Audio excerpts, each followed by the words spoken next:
નમસ્કાર, દિવસભરના તાજા સમાચારોમાં તમારું સ્વાગત છે। તમારી સાથે હું છું પિનલગીરી ગોસ્વામી। સમાચારો વિસ્તારથી જાણીએ એ પહેલા મહત્વના સમાચારો ઉપર એક નજર। મિત્રો, આજની વિડીયોમાં વાત થશે પૂરથી મોટી તબાહી, 25 લોકોના થયા છે મોત। 2 દિવસથી સતત વરસાદ વરસી રહ્યો છે ત્યારે આગળ વાત થશે આતંકવાદી હાફિઝ સઈદની નવી તસવીરો સામે આવી છે।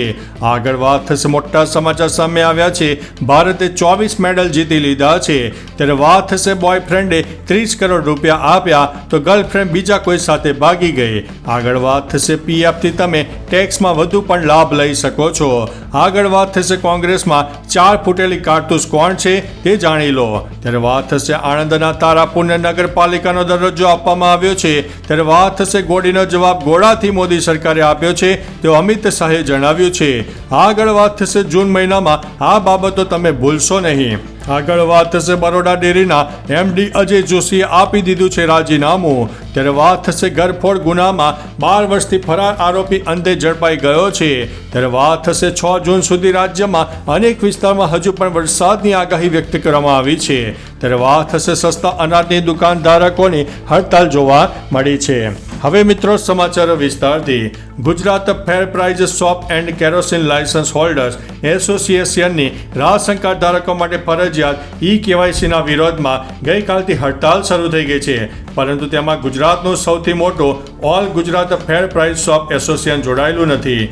રાજકોટના 150 સહિત રાજ્યના 15,000 સસ્તા અનાજ દુકાનદાર ધારકોના આ સંગઠનનું માનવું છે કે વેપારીઓ અને ગ્રાહકોના સાચા પ્રશ્નો ઉઠાવવામાં આવ્યા ન હોવાથી હડતાલમાં અમે જોડાયેલા નથી। મિત્રો, અન્ય મહત્વના સમાચારની વાત કરીએ તો 6 જૂન સુધી રાજ્યમાં વરસાદની આગાહી। આગામી 6 જૂન સુધી રાજ્યમાં વરસાદની આગાહી કરવામાં આવી છે। સૌરાષ્ટ્ર અને દક્ષિણ ગુજરાતમાં હળવા વરસાદી ઝાપટા પડવાની શક્યતા છે। હળવા વરસાદી ઝાપટા પડવાની શક્યતા વ્યક્ત કરવામાં આવી છે।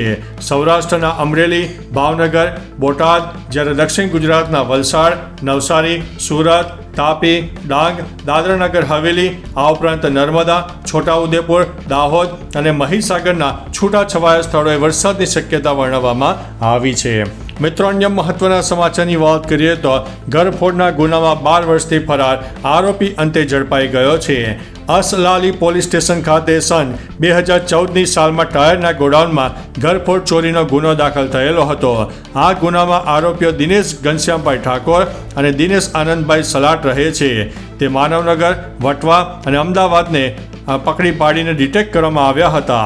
પકડાયેલ આરોપીની પૂછપરછમાં આરોપી જીતેશભાઈ આનંદભાઈ સલાટનું નામ ખોલ્યું હતું। મિત્રો, અન્ય મહત્વના સમાચારની વાત કરીએ તો બરોડા ડેરીના એમડી અજય જોશીએ આપી દીધું છે રાજીનામું। બરોડા ડેરીમાં બોર્ડ મિટિંગમાં રાજીનામા અંગે ચર્ચા થઈ। બરોડા ડેરીમાં થયેલા કૌભાંડના આક્ષેપો વચ્ચે બરોડા ડેરીના મેનેજિંગ ડિરેક્ટર અજય કુમાર જોશીએ રાજીનામું આપી દીધું છે, જે મામલે રાજીનામાને લઈને ઘણી ચર્ચાઓ શરૂ થઈ ગઈ હતી। બરોડા ડેરીના એમડી પદે હિમાંશુ ભટ્ટની નિમણૂક કરવામાં આવી છે। બરોડા ડેરી અગાઉ પણ વિવાદોમાં આવી ચૂકી છે, જેમાં દૂધના ભાવો ન મળવાનો આરોપ લગાવવામાં આવ્યો છે। મિત્રો, અન્ય મહત્વના સમાચારની વાત કરીએ તો જૂન મહિનામાં આ બાબતો ભૂલશો નહીં। ફ્રી આધાર અપડેટનો સમયગાળો 14 જૂને પૂર્ણ થાય છે। એડવાન્સ ટેક્સનો પહેલો હપ્તો 15મી તારીખ સુધીમાં જમા કરાવવો પડશે। નોકરિયાતોને જૂનની 15મી તારીખ સુધી તેમની કંપનીમાં ફોર્મ 16, 16A અને TDS મેળવી લેવા ITR ફાઇલ કરવા માટે જરૂરી છે। HDFC ટાટા ન્યૂ ઇન્ફિનિટી અને ન્યૂ પ્લસ ક્રેડિટ કાર્ડ સાથે એરપોર્ટ અને રેલવે સ્ટેશનના લાઉન્જમાં પ્રવેશવા માટે છેલ્લા 3 મહિનામાં કરાયેલા ખર્ચના બેંક વાઉચર જરૂરી છે। મિત્રો, અન્ય મહત્વના સમાચારની વાત કરીએ તો ગોળીનો જવાબ ગોળાથી મોદી સરકારે આપ્યો છે તેવું અમિત શાહે જણાવ્યું છે। કેન્દ્રીય ગૃહમંત્રી અમિત શાહના બંગાળના પ્રવાસે છે। અહીં તેમણે મમતા સરકાર ઉપર આક્ષેપ કરતા નિશાન સાધ્યું છે। તેમણે કહ્યું છે કે ઘણા વર્ષોથી આતંકીઓ ભારતીય જનતાને મારતા આવ્યા છે। કોંગ્રેસની સરકાર અને ઘણી સરકારે કશું જ કર્યું ન હતું અને હજારો લોકો આતંકવાદીઓનો ભોગ બની ગયા। હવે મોદી સરકારે કરી બતાવ્યું છે। મોદી સરકારે પાકિસ્તાનમાં 100 કિલોમીટરની અંદર ઘૂસીને ગોળીઓનો જવાબ ગોળાથી આપી દીધો છે। મિત્રો અન્ય મહત્વના સમાચારની વાત કરીએ તો આણંદના તારાપુરને નગરપાલિકાનો દરજ્જો અપાયો છે. આણંદના તારાપુરને નગરપાલિકા જાહેર કરવામાં આવ્યું છે. મામલતદારની વહીવટદાર તરીકે નિમણૂક પણ કરાઈ છે. તારાપુરને પાલિકાનો દરજ્જો આપતા રજૂઆત કરાઈ હતી અને સરકારે તારાપુરને પાલિકાનો દરજ્જો આપવા મંજૂરી આપી છે અને હવે આ તારાપુર નગરપાલિકા રાજ્યની 150મી પાલિકા બની ગઈ છે. આસપાસના નાના ગામડાઓનો પણ તેની અંદર વિકાસ થશે. મિત્રો અન્ય મહત્વના સમાચારની વાત કરીએ તો કોંગ્રેસના દિગ્ગજ નેતા જિગ્નેશ મેવાણીની એક પોસ્ટ સોશિયલ મીડિયામાં વાયરલ થઈ. હવે મેવાણીનો એક વિડીયો સામે આવ્યો છે. મેવાણી વિડીયોમાં કહી રહ્યા છે કે કેજરીવાલે કહ્યું છે કે કોંગ્રેસ અને ભાજપ માટે કામ કરે છે. આ વાત ખોટી છે. કોંગ્રેસ લાંબા સમયથી ભાજપ સામે લડે છે. 4 ફૂટેલી કારતૂસોને કારણે કોંગ્રેસ બદનામ થઈ રહી છે. કોંગ્રેસને અપીલ કરું છું કે આવી કારતૂસોને પાર્ટીમાંથી કાઢી નાખો. મિત્રો અન્ય મહત્વના સમાચારની વાત કરીએ તો પીએફથી તમે ટેક્સમાં વધુ લાભ લઈ શકો છો. પીએફ સિવાય પણ બીજી એક યોજના થકી તમારી આવક પર તમે આવકવેરા અંતર્ગત ફાયદો મેળવી શકો છો, જેમાં પીએફ કપાત વધારીને તમારી આવક બચત કરવાની સાથે ઇન્કમ ટેક્સના ફાયદા મેળવી શકો છો. પીએફ અંતર્ગત તમારી 12% રકમ સિવાય તમે સ્વૈચ્છિક ભવિષ્ય નિધિ હેઠળ તમારો બેઝિક પગાર જેટલું રોકાણ કરીને તેના ઉપર વ્યાજ મેળવી શકો છો, જે સંપૂર્ણ કર મુક્ત છે, જેને આવકવેરાની કલમમાં આવરી લેવામાં આવશે. મિત્રો અન્ય મહત્વના સમાચારની વાત કરીએ તો બોયફ્રેન્ડે 30 કરોડ રૂપિયા આપ્યા, ગર્લફ્રેન્ડ બીજા કોઈ સાથે ભાગી ગઈ. કેનેડામાં લોરેન્સ નામના એક વ્યક્તિએ લોટરીમાં $5 મિલિયન કેનેડિયન એટલે કે 30 કરોડ રૂપિયા જીત્યા હતા.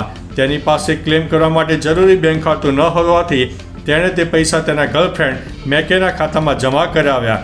જોકે તેણે કોર્ટમાં અરજી દાખલ કરીને આરોપ લગાવ્યો છે કે તેની ગર્લફ્રેન્ડ પૈસા લઈને બીજા કોઈ સાથે ભાગી ગઈ છે. મેકે લોરેન્સના આરોપોને નકારી કાઢ્યા છે અને તપાસ ચાલુ છે. મિત્રો અન્ય મહત્વના સમાચારની વાત કરીએ તો દક્ષિણ કોરિયાના ગુમીમાં યોજાયેલી 26મી એશિયન એથ્લેટિક્સ ચેમ્પિયનશિપમાં ભારતનું પ્રદર્શન શાનદાર રહ્યું છે. આ વખતે ભારતે 24 મેડલ જીતીને બીજું સ્થાન મેળવી લીધું છે. ચીન 19 મેડલ સહિત 32 મેડલ સાથે મેડલ ટેબલમાં ટોચ ઉપર છે. જાપાને ભારત કરતાં વધુ મેડલ જીત્યા છે, પરંતુ તેમને ગોલ્ડ મેડલ ફક્ત 5 હતા, જેના કારણે તેઓ ત્રીજા સ્થાને જોવા મળ્યા છે. મિત્રો અન્ય મહત્વના સમાચારની વાત કરીએ તો આતંકવાદી હાઝિફ સઈદની નવી તસવીરો સામે આવી છે. લશ્કરે તૈયબાના વડા હાફિઝ સઈદની એક નવી તસવીર સામે આવી છે. હાફિઝ સઈદ સાથેની તસવીર પહેલગામ આતંકવાદી હુમલાનો માસ્ટર માઇન્ડ સૈફુલ્લાહ કસૂરી પર જોવા મળી રહ્યો છે. હાફિઝ સઈદ જમાત ઉદ દાવાનો વડા છે. તે આતંકવાદી સંગઠન લશ્કરનો વડા છે. સંયુક્ત રાષ્ટ્રએ પણ તેને આતંકવાદી જાહેર કર્યો હતો.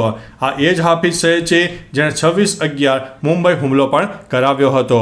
મિત્રો અન્ય મહત્વના સમાચારની વાત કરીએ તો પૂરથી મોટી તબાહી, 25 લોકોના થયા છે મોત. 2 દિવસથી સતત વરસાદને કારણે પૂર્વોત્તર રાજ્યોમાં પૂરની પરિસ્થિતિ થઈ ગઈ છે.